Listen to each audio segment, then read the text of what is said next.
Howdy how! How are you guys? It's Friday. Welcome to the show.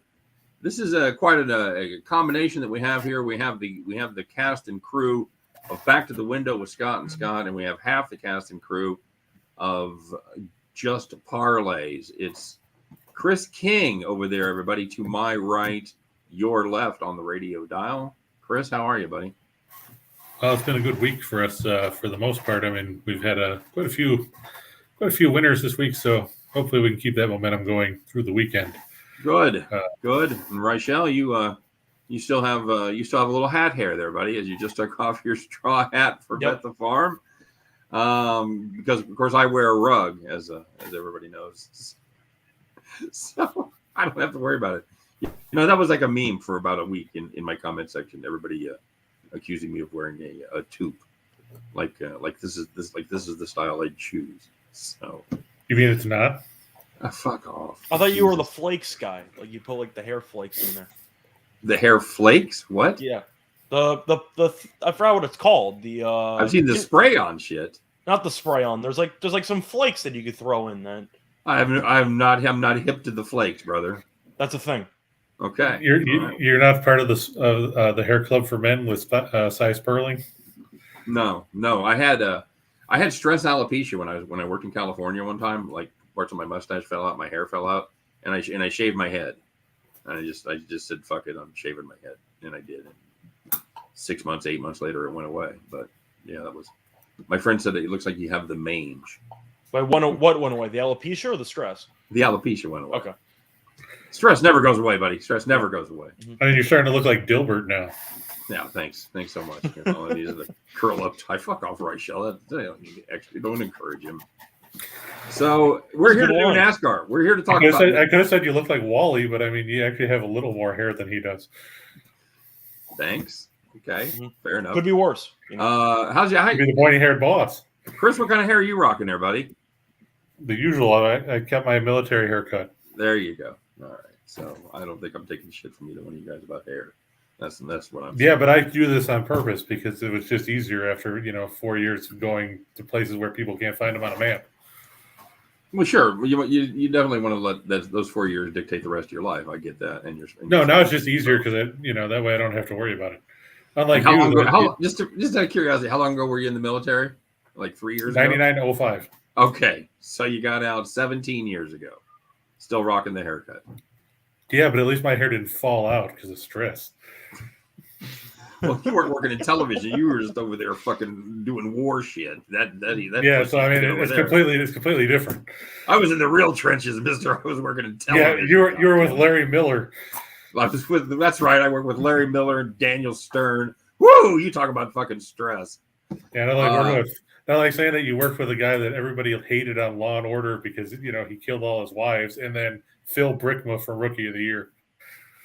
That is you go out there, man. You go out on the pop culture reference fucking ledge, and then you just Michael Dobson is Larry Miller's character on Law and Order. Bum bum. Very good. The Dick Wolf cash register sound. Oh, I guess I'm required to say thank you for your service. So thanks, buddy. Appreciate it. Speaking of, did I felt just a little bit when you're doing I all felt the a little bit stuff, more in danger starting in 2007. I got to admit. When you did all the comedy stuff, did you ever work with Richard Belzer? I met Belzer on a couple of different occasions. I never worked with him. I've met Bells. Yeah, I thought it was funny when he was doing his talk show and tried to tell Hulk Hogan wrestling was fake, and they put him in that front face lock and dropped him on the floor like a sack of garbage. And then he sued the WWF. See, saying wrestling is fake is a misnomer because, that's why I always told my kid. I said, is everything scripted? Yeah, absolutely. Does it still take athletic ability to go to the top of the top rope, do a 1.5? You tried jumping through a table. Right. I mean, that's the thing. You can say it's scripted. But to say that shit's not really happening. I mean, obviously you're not sitting there pounding somebody in the face. You're not stomping on their head. I mean, that part is fake, quote unquote. But tell Mick Foley getting thrown off Hell in a Cell and then landing through the announce table was fake. Right. Yeah. Right. That's what I'm saying. You're still dropping 20 feet and you're still dropping through a table. That's physics. It ain't David Blaine making the Statue of Liberty disappear. You guys seen that, by the way? That was Blaine or that was Copperfield? Or that was Copperfield. Sorry. I was gonna say, it's not magic like Copperfield getting Claudia Schiffer as his girlfriend. That was more magical than making the Statue of Liberty disappear. I saw Copperfield live. I thought it was pretty good. Oh, I'm sure. I'm highly entertained by shit like that. I love close-up magic, guys who do card tricks and coins and shit. And, all right, so I'm avoiding the subject, but we got to talk about it. I'm not avoiding anything. Hi, how'd you do last week, buddy? Did you have any good picks? I believe I did. After further review, we found out that Kyle Busch was disqualified because he said the Bristol dirt race was stupid. So I think you were going to say he was disqualified for being a dick, but either way. Well, that was the backup plan. But since he said the race was stupid, the race his finish doesn't count. So he got my second winner. Feels good. Yeah, he did. He got Kyle Busch. He went off at 16-1, plus 200 to make the top 5. And it was the dumbest fucking thing ever. Scott, do you want to tell us how you cruised to victory in that? You want to recap last week's stupid Kyle Busch was, waiting in the wings. He knew the environment. He knew it was raining. And he knew that eventually... He knew he was half a lap back. Yeah, he knew Briscoe was going to make a move at some point. And he just waited in the wings. And Briscoe decided to crash into Reddick, and Busch won the race. It's called the slingshot technique in the business. That's not at all what that's called. I know it's not. The slingshot effect would constitute if he was actually in the contention. It was a long distance 3 miles behind. It was a long distance. It was a long distance slingshot. Yeah, you sound like the guy that didn't read the book and still trying to do a book report. Yeah, pretty much. You've been called on unexpectedly to do a book report. Well, I know that's not what the slingshot is. There's not really a term for it. He was half a lap back, and the two guys crashed each other. It's the real lucky dog, is what that is, because he wasn't even in the picture when the other guys crashed. No, yeah, it's called the fluke. The fluke. So anyway, it's called the Costanza. All right, so we're going to turn these sour grapes into wine. As Chris and I had no such luck. We did all of our favorites finish 7th or better, so that was a good thing. And like I said, Scott had Kyle Busch to win. That was a good thing. I had Recky Stenhouse. He stayed out of trouble for the most part, but just couldn't get it for the going. most part. Finished 29. Yeah, Harvick didn't, because I think he finished 34th. I don't know what happened to him. I don't know if he wiped out. I don't think Harvick finished the race. Harvick finished 34th. I had the wrong Busch brother, of course. I had Kurt. He finished 32nd, and I had Jones. You had the other. That's right. You went the Busch. The Busch. I went with the Busch squad. The Busch boys, and Kurt did not do as well. So I had the best top 10. I had the best long shot, and so I don't even remember who I picked for a long shot because the odds were gone. So Harvick. You had Harvick. Oh, was Harvick the long shot? Okay. I couldn't remember who it was. Because I had Byron in the middle. We all missed our matchups, as Scott and I both had Briscoe over Suarez. That was the trade-off, because if I lost the Busch race, Briscoe would have won the matchup. So I guess that was the trade-off. And then Chris had Byron over Bowman. That did not happen. So anyway, much like all the racers from that dirt track, we are ready to move on. And I'm not. I had a great time. I said racers. Yeah, I'm just saying. You said like the racers. I won. I had a good time. Okay, that's good to know. Oh, yeah, but let's not forget, though, that Reichel thinks that he's a parlay king because he live bets things at -700. Oh, I love how you got annoyed by that, by the way. That was the only reason why I tweeted it. Are we still talking about that? Well. It worked so well. It was like fucking 6 weeks ago. I was alive. I love that. If he's going to talk about games. If he's talking about Busch, might as well point out, that he jumps on things late. So somebody needs to watch Frozen again. And never watched it. Let it go. I did that solely to troll you, and it's still working. A couple months later, it's great. That's the troll with actually doesn't bother me. Yeah, you brought it up. All right, so yeah, because I got tired of listening to you talk about Busch for the last 10 minutes. Here's the point standings after week number 9. I had 51 points for a total of 648 on the season. Chris had 56 points. He's got a total of 632 behind me by 16. Scott trying to run away with it. He had 130 points last week.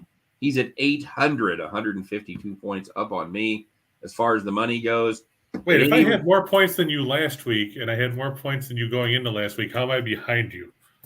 Because before you said I was ahead of you. Because he was behind 2 weeks ago as well. He didn't compile those numbers as well. Oh, okay. All right. Yeah, I forgot that we had the.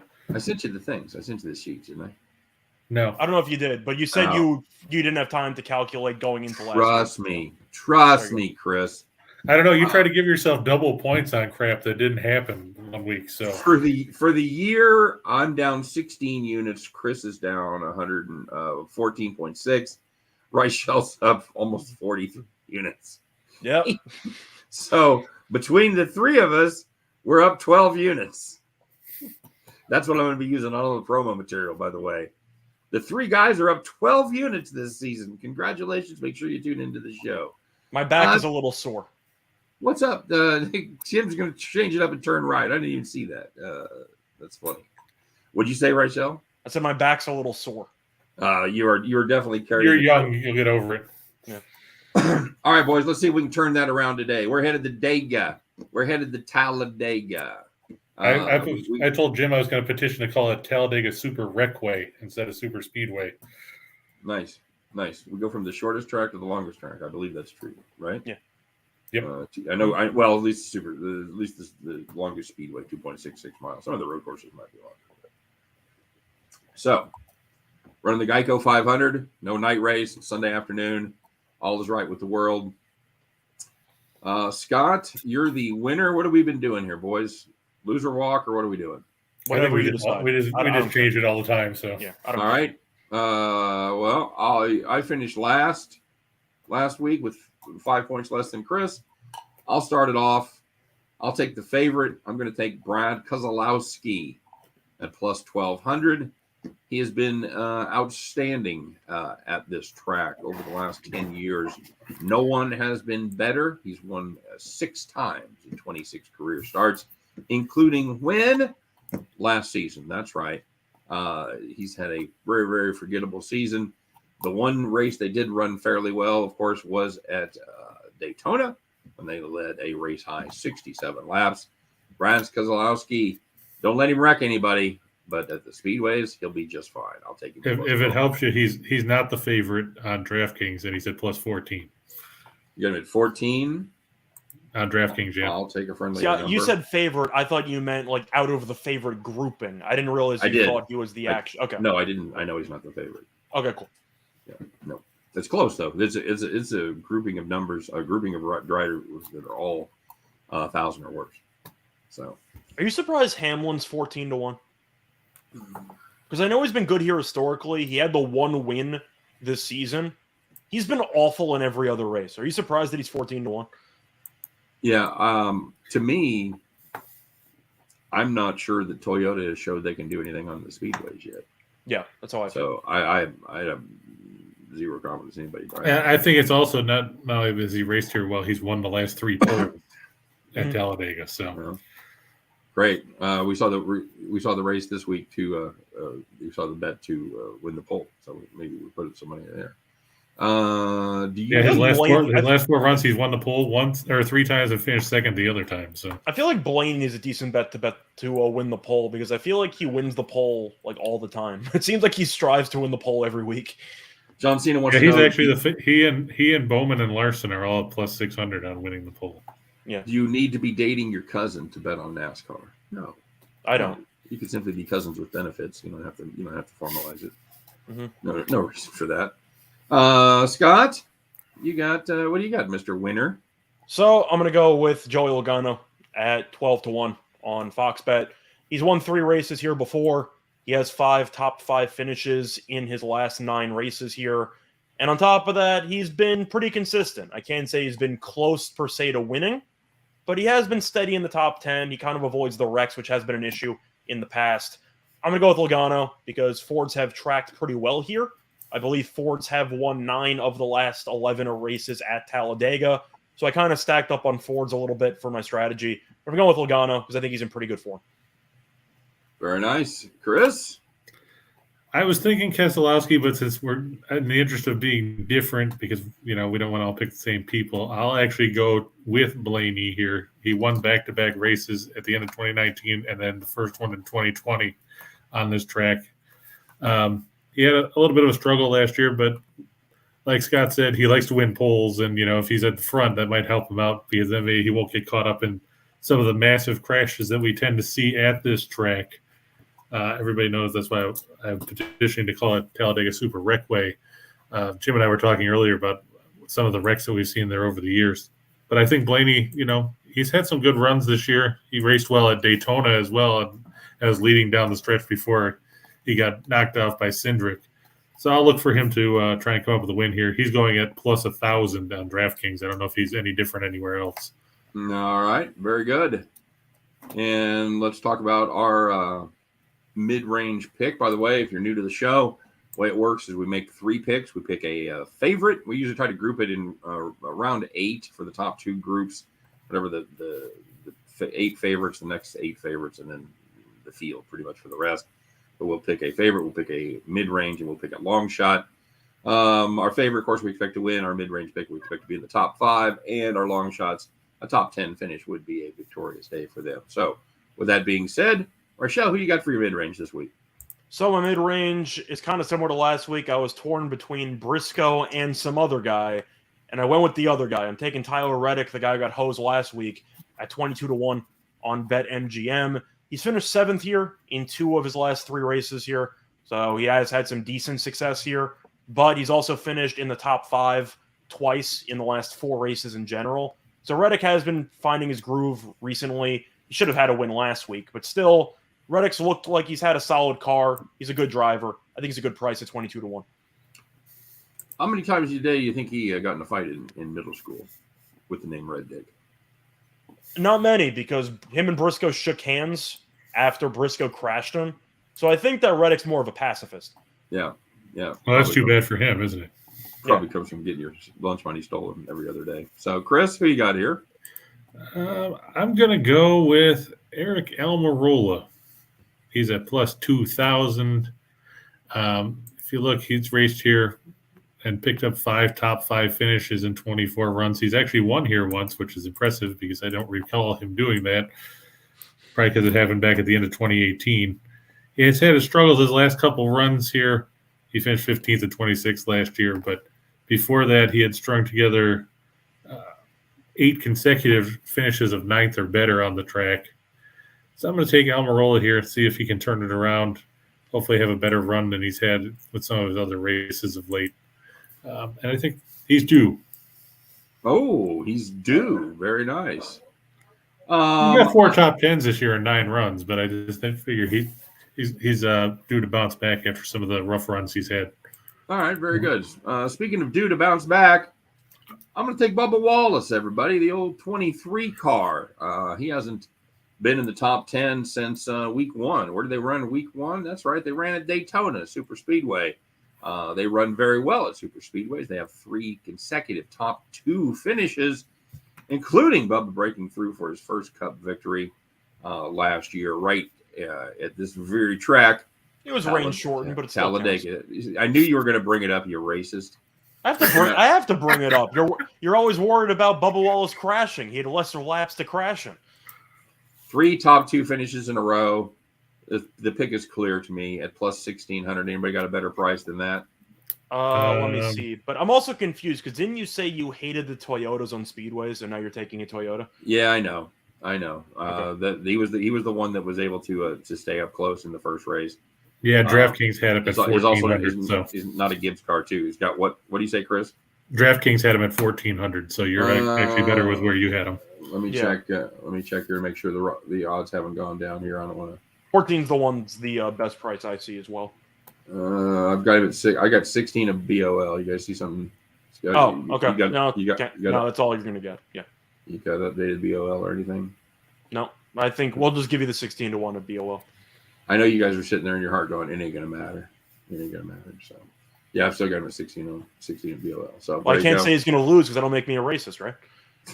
You've already shown your. Just said it was range shortened. Just saying. That's all I'm saying. He didn't go the full distance, but he didn't need to. It's like Danica Patrick picked up a win. Yeah, but it was in Japan, so it doesn't even matter. It doesn't even count. It was probably in the Japanese rain. I think the rain goes differently. So that was in the IndyCar circuit. I know. She never finished. She finished top 5 at Daytona. She finished like third one year, second or third. She might have. I don't know. She crashed a lot. She had a good run. No, she didn't. No, she didn't. What? But she had a good run at Daytona that year. Oh, okay, the one time. I was going to say she might be one of the worst like NASCAR racers of all time. But that's just simply not true. You remember because she's female. You don't remember all the guys that came up for a cup of coffee and sucked in. I just mean because of the budget that was put around her. She had a lot of opportunities for success. But I'm not getting into a Danica Patrick rant. She wasn't very good. Or like Ricky Rudd, who raced at Talladega 59 times and never won. Man, you must really like Tide. Chris, who you got for your long shot? Let me double check my number here. I'm actually going to go way off the board here, and I'm going to go with. Don't take Greg Biffle. Don't do it. I'm not taking Greg Biffle. The Biff. Okay, cool. Take the Biff. I was actually going to take Cole Custer. Okay. He's gone off at plus 5,000. Wow. And to finish in the top 10, he's plus. Let's see, where is he? Got to find him on this stupid list. He's plus 125 to finish in the top 10. Custer's actually got some decent numbers here in his career. And wait, you said top 10 was what? Plus 125, it says on DraftKings. I found plus 280 on FanDuel. Okay, well, apparently DraftKings is a bunch of crackheads then. Okay. What do you got? What's the final number? Plus 280 on. Yeah, he's saying plus 280, so I'll take that. Well, that's a little better. That's why I was confused. I'm like, what are we looking at? Because the worst one that they've got on DraftKings is BJ McLeod and Biffle and Cody Ware going at plus 400 in the top 10. I like triple check. That's 100% plus 280 on Custer. I believe you. I'm just saying that DraftKings, it seems like their numbers are lower. They're robbing you blind. I know. Stealing money from you. 250. I'm looking at top 5 odds. Reddick is 250. Anybody see a price on Almirola? Bubba's 175, by the way. For top 5, let me see what I can get. Top 5. Yeah, 250 for Almirola on DraftKings. I don't know if Rachel's got it like plus 7,000 on FanDuel or whatever. On my guy's book, top 5 on Reddick on BetMGM is plus 310. Almirola's plus 280. Damn. Yeah, that's weird because DraftKings had them both at 250. Well, what do you got for Bubba then? Bubba, why does that matter? He's your favorite. Or is he your middle? He's plus 170 to finish top 5. Yeah, he's 175 at DraftKings. Yeah, that's what I got, 175. Okay, so you got Custer. I will take Ty Dillon at plus 2,800. Pretty good super speedway competitor. He won the 2018 Daytona 500, and he finished third in last year's Daytona 500 as well. He's a kid that can run some speedways. They're due for some good breaks this season. Give me some Ty Dillon. Plus 2,800, and I'll see what he is as far as top 10. Because you want to beat Ty Dillon, and you don't know why, and you don't know how. Tie your Dillon down. Plus 225 right there for Ty. For young Master Dillon. So, all righty. Scott, bring us on home with a long shot. So my long shot's going to be another Ford. It's going to be Michael McDowell at 38-1 on FanDuel. I already mentioned that a Ford has won 9 of the last 11 races here at Talladega, so I'm going to back another Ford. And he's actually been pretty good here in the past. He's finished top 5 in 2 of the last 5 races here. Good enough for me. You're going to give me a decent price there at 38-1 for a guy who's been pretty good on the speedways. We know he had the miracle win at Daytona, so he has won on speedways before. Give me McDowell at 38-1. Quote Major League, I didn't know he was still racing, as opposed to, I didn't know they still had a team. That's the thing, though. McDowell, if you look at his results just over the course of the season, he actually has not been that terrible. Just to go through his performances, I know that they were on the he's finished mostly in the teens, low 20s, so he hasn't been amazing by any means. But he's been good on the speedways. I'll take a shot. Trying to figure out, and this is absolutely right. Ty Dillon plus 225, Michael McDowell plus 110. And Michael McDowell has worse odds to win. So they don't think he can win, but they do think he can get in the top 10. So where do you see those odds on McDowell? DraftKings. I found minus 110 for top 10 on McDowell on BetMGM, but FanDuel has plus 175. Plus 175? Yeah, right. So I'm going to take whatever. The Custer one's crazy because BetMGM also has Custer like plus 120, whatever. And FanDuel just has plus 280. I don't know what the hell's happening with FanDuel. Look for those line inefficiencies, gang. They're all over the map. I might blindly bet that Custer one. I mean, just out of curiosity, what's Ricky Spinhouse over there on FanDuel? For top 10? Yeah. I see plus 140. Okay, so that DraftKings had him at plus 100. So, okay, yeah. I was just curious because we always talk about Ricky Spinhouse. That Custer differential though is alarming. That's steep, yeah. I would actually take a play on Custer there at top 10 just based on the value disparity or the line disparity, I should say. All right, as far as matchups go, I'm going to go to a pick that Chris made earlier, and I'm actually going to fade one of Scott's picks. I'm going to take Blaney over Logano at minus 115. You guys pretty much touched on all the Blaney points. He won 2 of the last 5 races there at Talladega. He has had good success at the super speedways in general. I think he gets the job done against another tough racer, but I think he can do it against Logano. Cool. Biff is plus 3,000. Oh no, I'm sorry, plus 30,000. My bad. I was joking about Biffle, but he is actually racing this week, so he's back off vacation. He's ready to roll. Take the Biff. All right, and Scott, what do you got? So I'm going to go with Chris's long shot. I'm actually going to take Custer over Burton at minus 110 on DraftKings. I have no idea how this is minus 110. Custer's finished 13th or better in each of his last 2 races here. Burton has 4 career Xfinity races at Talladega. He's finished 23rd or worse in 3 of those 4. So he's awful in the Xfinity series in Dega. Custer's actually been pretty good here. Minus 110, I'll take the much better driver that's more comfortable on the surface. Free money. It should be like minus 160. I don't get how it's minus 110. Is that a lock? Is that a lock, Scott? It feels that way. I mean, do you understand that value? No, that's Burton and Custer have both crashed a lot, but Burton's been awful here with minor league drivers. Yep. So I guess the thought is maybe a little better team. I don't know. I don't get it. We'll see. It's the stone cold lock of the century of the week. Bring us on home, buddy. I'm gonna borrow from Rachel or from you actually because you took Keselowski. I'm gonna take him over Harvick. Like you said, Keselowski's won here 6 times. Harvick, I think, has won here once in his career, and it's tough to argue with that kind of success that Harvick has had, or that Keselowski's had at the track. And after Harvick struggled last week, and he's had a down year for the most part. I mean, he had a couple of good runs, but hasn't been a great year. What's the odds on that, Chris? Minus 110. Okay. Very good. According to DraftKings. So apparently, they think that's a coin flip too. So I guess they're hoping Keselowski wrecks himself. Well, he should check himself first. Is it true? It's bad for his health. All right, kids. So here we go. We're going to wrap it up. Bring a little recap here. As always, we thank you guys for stopping by. Don't forget to like and subscribe, and check out our show that we do every day. Scott and I do our show at 3 p.m. Eastern. Back to the Window with Scott and Scott. And then Chris, and I guess I should say Chris and I, because it'll officially will be hosted with Chris starting this Monday. You've been called up from the minors. We'll be doing. Give me the. We're not going to manipulate your service time. No, they had to manipulate my service time, keep me down for a couple of weeks, but I've been promoted, and I still will be with Scott, so I'll be doing back to back. And Scott looks thrilled. I mean, just look at him right now.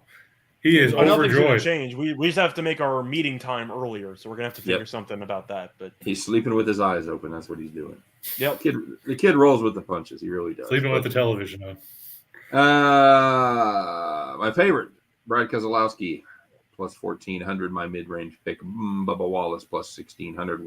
Plus 175 to finish top 5. And Ty Dillon rounds it out for me. Long shot, top 10.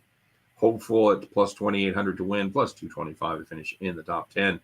As far as the reigning current leader, Scott has Joey Logano to continue his success at plus 1,200 for his favorite. Tyler Reddick at plus 2,200, plus 310 to finish top 5. While Chris has Eric Almirola at plus 2,000 to win, plus 280 to finish in the top 5. And our long shots of the week, I've got Ty Dillon plus 2,800 plus 225, finish top 10. And Scott has Roddy McDowell at plus 3,800. He doesn't have Michael McDowell? Plus 175. Or Michael McDonald? I thought wasn't Michael McDowell with the Doobie Brothers? Yeah. Well, and he also did some other stuff with Toto too, I think. Yeah, Yam will be there, and hopefully McDowell will be too. Custer is who Chris has taken. It won't be his last stand, damn it. It could be his last stand at plus 5,000. I believe the Sioux are closing in, my friend, at plus 280 to finish in the top 10 there. Our matchups, I've got Blaney over Logano.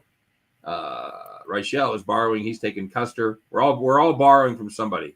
I'm stealing a Blaney pick. Reichel's stealing a Custer pick, and Chris is stealing the Keselowski pick. We've got Custer over Burton and Keselowski over Harvick. So there you go. Well, that way we didn't have any copies this week. No copies. Nobody making copies. Nothing. The Richmeister. So good luck to everybody as always. Any final thoughts, gentlemen? No, I'm expecting chaos. It's Talladega. Okay, very good. Yep. Hopefully we won't see it like it was in 2003 when Newman crashed on the third lap and wiped out 27 cars. That was something, wasn't it? Yeah. All right, guys. Have a great weekend. We thank everybody for stopping by. Wish you nothing but the best on all of your plays this weekend. Again, don't forget to like. Don't forget to subscribe to both of our channels, the Winners and Whiners YouTube channel and the Max Wagers Network YouTube channel. Why? Because starting Monday, Max Wagers Network YouTube channel is going to be the only place to catch the live shows. So there you go. If that's not incentive, I don't know what is. But till then, you guys have a great weekend. Thanks for stopping by. We'll do this each and every Friday as we take a look at NASCAR and do our very best to help you guys in the endless NASCAR journey to head back to the window. Take